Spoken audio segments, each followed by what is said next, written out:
Vous souhaitez devenir sponsor de ce podcast ? Contact @lafabriquaudio.com. La Fabrique Audio présente La petite histoire. www.lafabriquaudio.com. Salut tout le monde, je suis Florent Mounier et Sébastien Girard réalise ce podcast de La petite histoire produit par La Fabrique Audio. Et pour nous aider, n'hésitez pas à aller donner une note et un commentaire à ce podcast sur iTunes, Apple Podcast. On est quasiment à 20 000 écoutes par mois, un grand merci à vous. Aujourd'hui, je vous raconte l'histoire de Raquel Liberman, la prostituée de Buenos Aires qui a fait tomber la mafia. Alors pour cette histoire, d'un côté nous avons Raquel Liberman, une juive née en 1900 dans l'empire russe de l'époque, ce qui serait aujourd'hui l'Ukraine.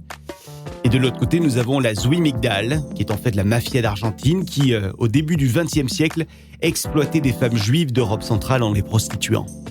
Ah ouais. Quelle histoire, ça aussi. Raquel Liberman naît en Ukraine. Mais très vite, ses parents décident de déménager à Varsovie, en Pologne russe.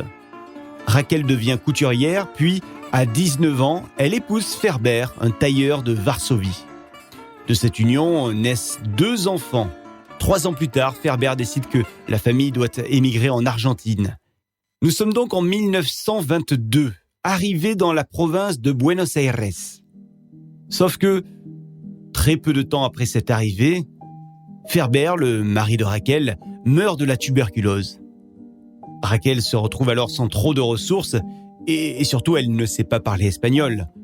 Elle est là dans ce pays qui n'est pas le sien et elle se demande ce qu'elle va bien pouvoir faire ici pour subvenir à ses besoins et aux besoins de sa petite famille. Raquel décide donc de laisser ses enfants dans une famille d'accueil et direction Buenos Aires, capitale, pour y chercher un emploi. Ouais, sauf que les jobs de couturière ne courent pas les rues, évidemment, surtout quand on est une étrangère. Et de mauvaise rencontre en mauvaise rencontre, Raquel Liberman finit par tomber sur ce réseau juif de traite d'êtres humains appelé Zui Migdal. Ce groupe mafieux qui travaille en fait en Europe centrale se présente comme une société d'entraide pour juives en Argentine. Et en fait, ce qu'ils font, c'est que ils vendent le rêve américain, ou plutôt le rêve argentin, à des filles qui sont dans le besoin, en Pologne par exemple, ou dans un autre coin de l'Europe de l'Est. Et donc, ce réseau les attire en Argentine. Et ensuite, les filles sont exploitées sexuellement. Alors, Raquel Liberman, elle est déjà en Argentine, personne ne l'a forcée à venir en Argentine. Mais elle va se rapprocher de ce réseau en pensant qu'ils vont pouvoir l'aider. Raquel commence à travailler rapidement pour un certain Jaime, qui, vous l'aurez compris, sera son proxénète. Un proxénète qu'elle doit évidemment payer pour qu'il la protège de lui-même essentiellement. Pas la chanson habituelle, quoi. Et c'est ainsi que pendant 4 ans, Raquel Liberman va être aux mains de ce réseau. Et pendant ces 4 années, elle ne va dire à personne qu'elle a des enfants, 2 enfants qui sont placés en famille d'accueil et qu'elle est veuve d'un mari décédé. Elle garde tout ça sous silence. Elle ne veut donner aucune info compromettante. Et alors pendant tout ce temps, Raquel Liberman est celle que l'on entend le plus au sein de ce réseau parmi les filles. Elle n'a aucun mal à ouvrir sa gueule. Elle devient même en quelque sorte la représentante des autres filles. Elle les représente auprès des mafieux. Elle va voir les mafieux et elle leur dit les besoins des filles. Elle parvient même à négocier un meilleur pourcentage de rémunération sur ses passes à elle et puis sur les passes de ses collègues du bordel. Ah ça, pour avoir du caractère, elle en a du caractère, Raquel Liberman. Alors pendant ces 4 années, Raquel Liberman va tout de même réussir à économiser un petit peu.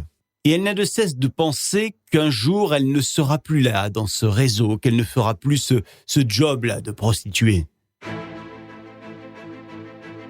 C'est donc au bout de 4 ans qu'elle décide qu'elle a suffisamment d'économies pour prendre son courage à 2 mains et quitter ce bordel. Elle décide tout simplement de se barrer, ce qu'aucune autre fille n'a fait avant elle. Et les mafieux, ils pensent clairement qu'elle va revenir très vite au bercail. Ils pensent qu'elle n'arrivera pas à s'en sortir, qu'elle a besoin d'eux.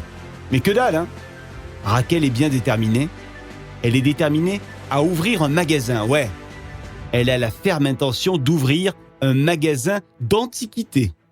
Et devinez quoi ? La femme polonaise au caractère bien trempé, elle va y arriver à ouvrir son magasin. Et pour elle, c'est sûr, hein, la prostitution, c'est du passé, c'est fini, n'en parlons plus.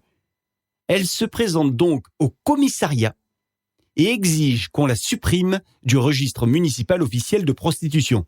Bah oui, parce que il y avait un registre puisque la profession de prostituée était réglementée. Les maisons closes déclaraient donc directement à la police, au commissariat, chacune des prostituées qui étaient présentes. Et le commissariat va approuver cette demande, une demande qu'ils n'ont guère l'habitude de recevoir. Mais bon, pourquoi pas ?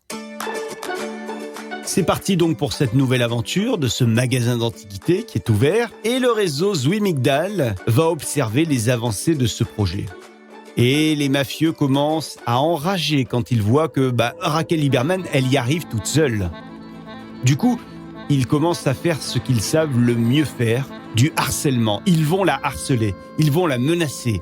Ils ne veulent surtout pas que son histoire donne des idées à d'autres filles, à eux, qui pourraient, elles aussi, prétendre à devenir indépendantes, avoir une nouvelle vie, laisser tomber la Zwimigdal.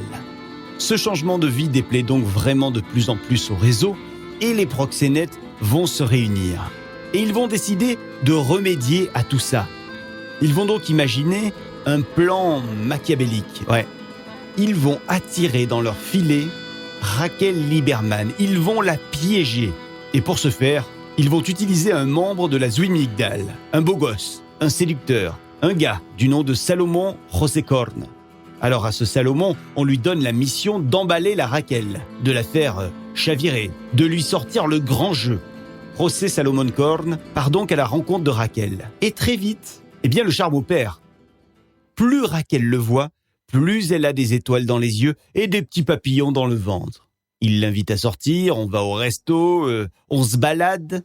Et évidemment, elle tombe amoureuse de ce gentleman et elle tombe surtout dans le panneau. Et un jour, José lui sort le grand jeu. Il lui fait une demande en mariage qu'elle accepte. Alors on se presse pour organiser cette belle cérémonie d'amour, une cérémonie juive évidemment, sauf que, vous l'avez deviné, il s'agit d'une fausse cérémonie.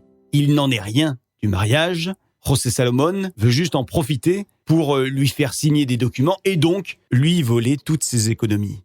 Et puis, n'oublions pas aussi que monsieur est là pour ramener Raquel Lieberman au bordel, hein.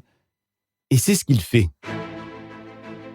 Mais comme à son habitude, Raquel se rebelle et s'échappe une nouvelle fois. Et une fois sortie du bordel, elle prend la courageuse décision de s'attaquer à l'organisation tout entière. Raquel Lieberman part donc de nouveau au commissariat et demande à nouveau à être entendue par un inspecteur de police. Et elle est déterminée. Et en plus, elle a choisi son inspecteur. Elle ne veut parler qu'à un certain Julio Alzogaray. Alors pourquoi lui ? Parce que Raquel a entendu parler de ce policier et de sa réputation d'homme intègre. Et une fois devant Julio, elle raconte tout. Elle balance, elle rompt la loi du silence. Et l'inspecteur croit évidemment tout ce que Raquel lui raconte et il note tout. Et il lui propose d'aller raconter ça au tribunal. Nous sommes le 31 décembre 1929 et nous sommes au tribunal, là où Raquel Lieberman dépose sa plainte. Le magistrat du tribunal pénal appelle Raquel à la barre pour témoigner. Et elle témoigne en décrivant les méthodes de l'organisation criminelle. Elle raconte tout. Elle parle de toutes ces femmes qu'elle connaît et qui sont transportées de force d'un endroit à un autre, qui sont maltraitées physiquement et psychologiquement. Et ça, c'est historique en Argentine. La plainte judiciaire de Raquel Lieberman est la première à exposer publiquement ces réseaux criminels. Et c'est bon, hein, le magistrat, il a tout noté, il a tous les éléments. Et il ordonne donc la détention de 108 membres de la Zwimigdal et l'arrestation de 334 fugitifs pour corruption et complot. C'est donc un long procès qui continue et qui va se terminer 9 mois plus tard. Et 9 mois plus tard, malheureusement, le verdict est un petit peu mitigé.